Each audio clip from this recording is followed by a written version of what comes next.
জ্ঞাপন কৰিবলৈ আহ্বান জনাইছোঁ।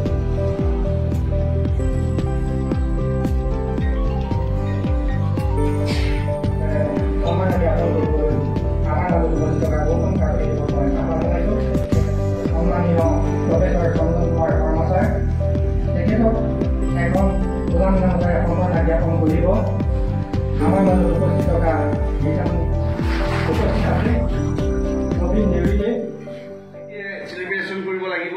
এই ধাৰণাটো যেতিয়ালৈকে আমি আঁতৰাই নাৰাখিম তেতিয়ালৈকে এখন বৃহত্তৰ অসমীয়া সমাজ যিটো গঠন যিটো প্ৰক্ৰিয়া ক'ৰবাত নহয় ক'ৰবাত আমি উজুতি খাব লাগিব।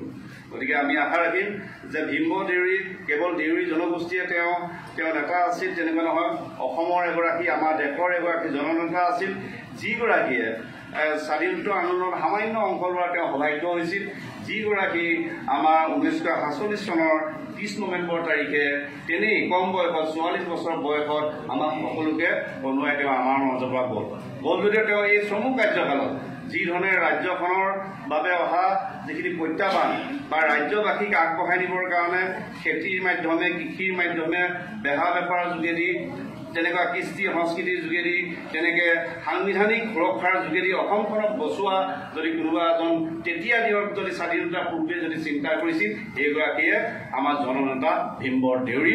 গতিকে